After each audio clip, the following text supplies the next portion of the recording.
You're listening to Community Connection here on KGMI. I'm Crystal King, and I have two guests with me today. I have Ziad Youssef with MyTrafficMan.net. Welcome, Ziad. Good morning, Crystal. And I have Todd Anderson, who is the Chief Associate with MyTrafficMan.net. Good morning. I've been hearing more and more in regards to blow and go on your car. More common now? Yeah, this is one of those new trends where the court has had to decide what type of conditions to put on people while their case is pending. So we wanted to address it because you are presumed innocent until proven guilty. If you're accused of a crime, you're presumed innocent until proven guilty by constitutional right, which means the idea of suffering the expense of something like an ignition interlock device in your vehicle, or suffering the expense of having to, in more severe conditions, put an ankle bracelet on that monitors the alcohol consumption, is foreign to people who appreciate the right to be presumed innocent until proven guilty. But people are having to use these while their case is pending, correct? Yeah, and that's what's a little bit disturbing to a lot of people who go through them. And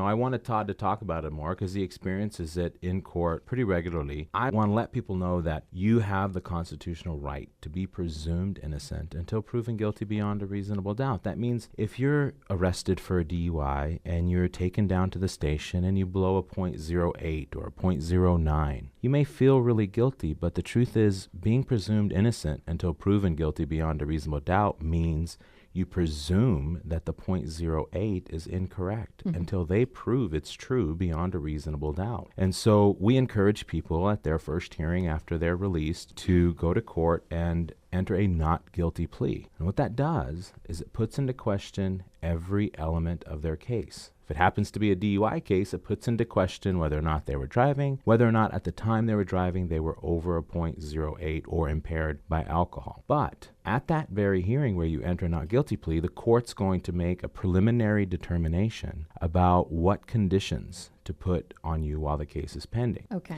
And that's where this interlock device comes in. So Todd was going to talk to us a little bit more about the new rules that came in September 28th that require it under certain circumstances. Yeah, and a lot of this is it's a political move. You're seeing a lot of these new news stories that are coming out where people going the wrong way and causing accidents, and really it's a scary kind of thing where they're harping on the fact that people are driving intoxicated, getting into accidents, and they want to make sure they're not going to be able to go out and do that again right away. Okay, so it's kind of a fear tactic in a way. It is, and they can justify doing this by saying it's for the public safety, which to an extent it is, but when you are presumed innocent, there really should be no conditions set upon you because you're not guilty at this point. Traditionally, if you had an ignition interlock device with a blow and go, it was because you were been convicted and they wanted to make sure you weren't doing it again.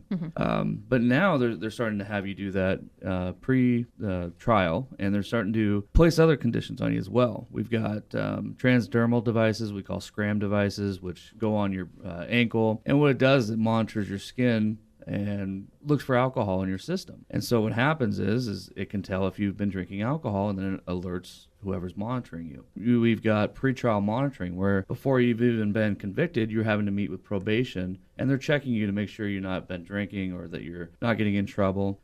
The ignition interlock devices is another common one now. But a lot of it is the fact that they're trying to maintain I don't want to say the illusion, but they want to show that they're not just letting people out there driving, even though they are suspected of drinking and driving already. So a lot of the times it's just kind of a CYA protecting themselves from the court's perspective, and so they're going a little bit overboard in our estimation, just because that you are presumed innocent, and DUIs is one of those few crimes where you're kind of treated guilty before you're even proven guilty. Well, there's also a real social stigma with it. I mean, a trial can take a while. Generally, I mean, we're not going to see a trial in a DUI case for 6 to 8 months, if not a year. So there is a long period of time. And for someone who's having to pay $85 to $100 a month for a blow-and-go device, that's a lot of money to be paying when you haven't even been found guilty of anything. And you're not going to get reimbursed for it, so you're already out of pocket a bunch of money, and you may not even be convicted of that crime. The SCRAM devices, when is that used? We recently had a client who was put on the SCRAM device down in King County and had to spend $90 a week on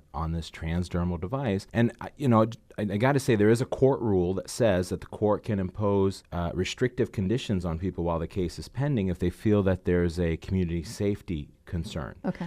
But they are, under the same rule, they're counseled to put the least restrictive options when possible. In cases where people just can't afford to do it, it's going to mean they're going to have the most restrictive option, which is sitting in jail. And in this case, it became so burdensome that the client started to feel the pressure to just plead guilty so the case could be done. That is a challenge in my mind and all of our minds in the defense bar to your constitutional right to a trial, your constitutional right to a fair process. When the state requests these types of pretrial conditions, they're in fact imposing a burden on people that could jeopardize their ability to have a fair process. So we're just saying that under the circumstances where the courts are considering these, we think they should be very conservative in choosing to order these devices, because the expense is one that will in fact cause people to make decisions not based on whether the merits of their case hold up or not, but whether or not they can afford to continue. Well, the state of Washington is known for zero tolerance when it comes to impaired driving. And do you think this is a reason why they're doing this, to cause this burden so people can get through the courts faster? I got to tell you that the pressure, the political will is to have people accused of a DUI, simply accused of a DUI, feel almost immediate consequences because of the fact that they're accused of a DUI. And that means that within the first 20 days, if they don't act, they're going to lose their privilege to drive. That means that within the first 24 hours, if they don't get proper counsel, they could be ordered on pretrial conditions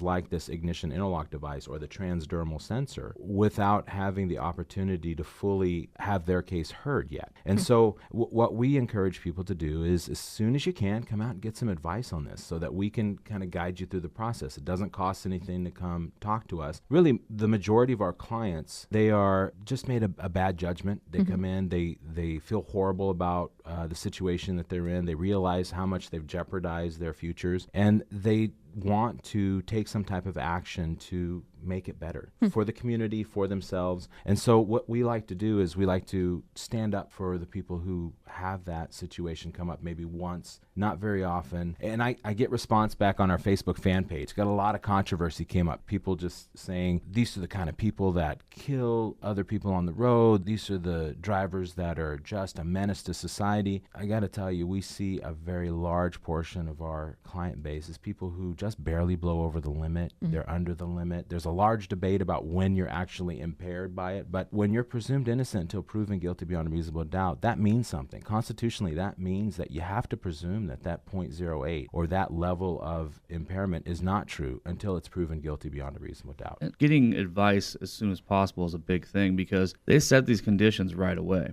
Usually at your first appearance or your arraignment, which could be just 12 hours after you've been arrested. If you're in custody, it's going to be, early in the morning or in the afternoon. They're going to have you in there and they're going to set these conditions. So having an attorney there right away to protect your rights is essential to having the least restrictive means put on you. And so it's why it's really important to have somebody there right away. Ziad, quickly tell me about how things are going with the Slow Down and Read program. It's been great, Crystal. We've actually got flyers up at all the rural libraries so you can read about it. You can visit the mytrafficman.net website, read about it. There's links there that take you directly to the donate feature at the Whatcom County Library Foundation website, or you can go to the Whatcom County Library Foundation website, make a donation there, come in and see us. You got 15 more days, and we will represent you in a civil traffic ticket here in Whatcom County for the month of November. We actually got a pledge this week for about $700. I think that we're fastly approaching the secret target. There we go. All right. Thank you both for being with us. Again, it's Todd Anderson, Chief Associate, and Ziad Youssef with mytrafficman.net. They can contact you at 360-734-0908 or look us up online at www.mytrafficman.net. Great. Thank you both for being with us. Thank you. Thank you. You're listening to Community Connection. Stay with us. We have lots more coming up.